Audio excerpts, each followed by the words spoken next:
Good morning दोस्तों। मैं हूं भवेश राज। हम लोग आज केमिस्ट्री में, ठीक है, law of combination, law of chemical combination में first law, law of conservation of mass के बारे में स्टडी करेंगे। ठीक है ना। इसमें लॉ ऑफ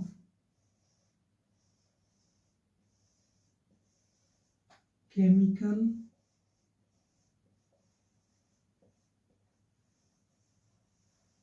कॉम्बिनेशन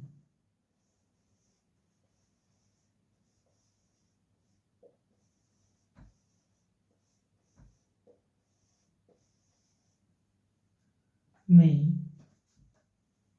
पहला लॉ है, ठीक है, first law, law of conservation of मास,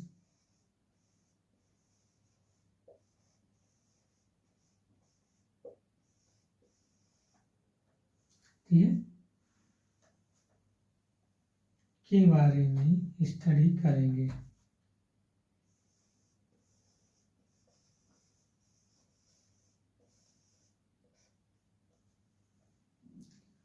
इस लॉ को लेवोसियर ने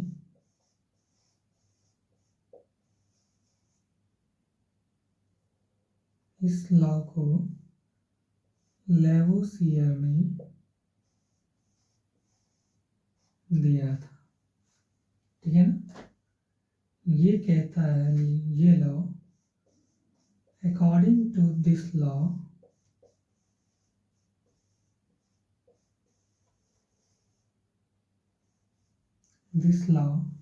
the matter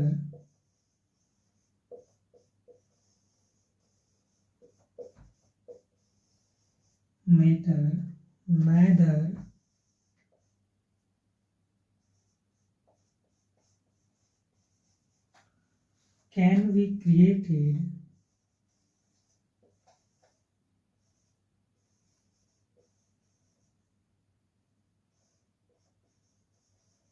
and nor destroyed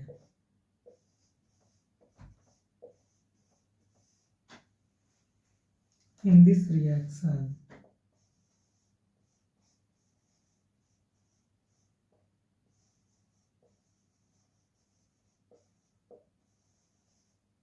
ठीक है। इस लॉ को किसने दिया था? लेवोसियर ने दिया था। ये लॉ बहुत ही पुराना लॉ है। ठीक है, 1740 टू 1760 के आसपास का है, तो ये बहुत पुराना लॉ है। ठीक है ना। इसमें कहता है, according to this law the matter neither can be created and nor destroyed in these reactions. ये लॉ जो है, लॉ ऑफ कंजर्वेशन ऑफ मास,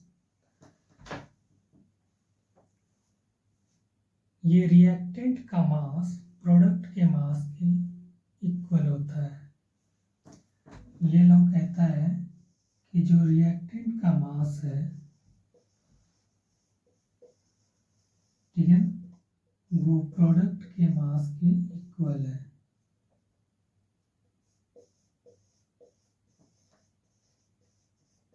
ठीक है, रिएक्टेंट का मास क्या है?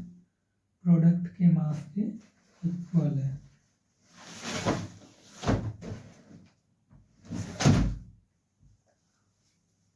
जैसे ए और बी हमारे पास एलिमेंट है, ठीक है, ए और बी क्या है? हमारे पास एलिमेंट है।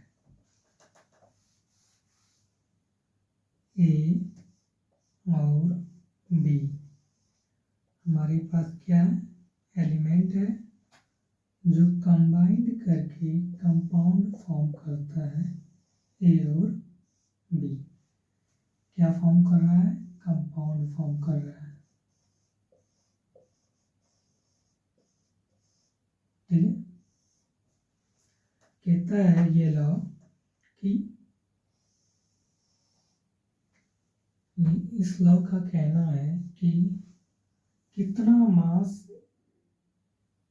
एक एलिमेंट का दूसरे एलिमेंट से, ठीक है, कंबाइंड करके कंपाउंड फॉर्म करता है। ठीक है,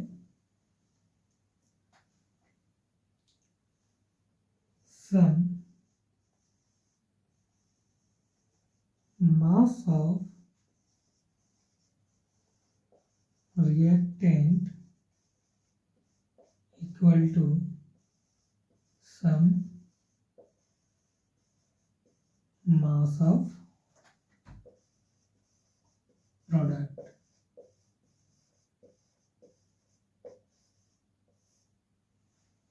This law, some mass of reactant equal to some mass of products. That means these reactions, ठीक है,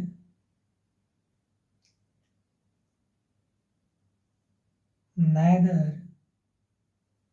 can be created nor destroyed. ठीक है, इसमें रिएक्टेंट का जो मास है वो क्या है? प्रोडक्ट के मास के इक्वल है। एग्जाम्पल्स के रूप में आप ले सकते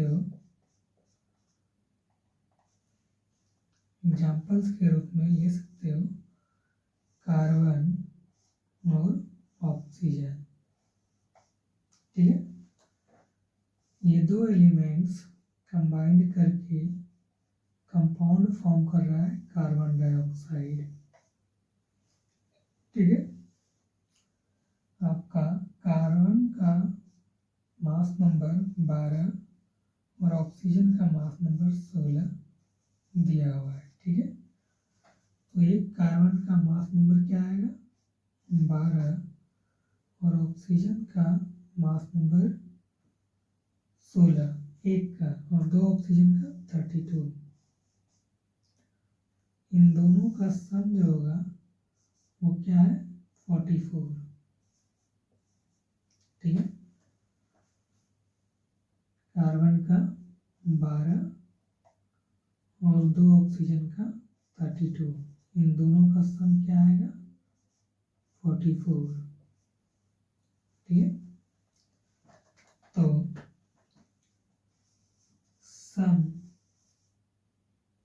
जो है रिएक्टेंट का जो मास है 44 और सम प्रोडक्ट्स का मास जो है 44, दोनों क्या है? इक्वल है। तो सम मास ऑफ रिएक्टेंट इक्वल है सम मास ऑफ प्रोडक्ट्स का।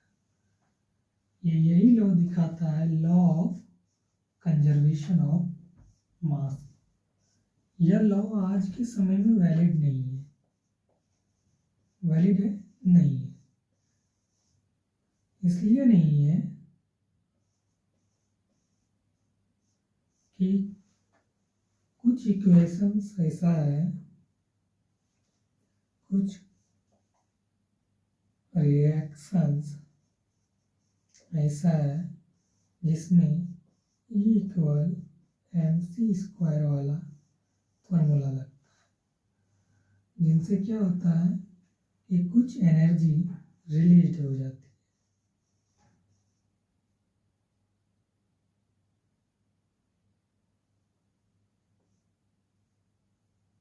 कुछ एनर्जी क्या होती है? रिलीज हो जाती है, निकल जाती है।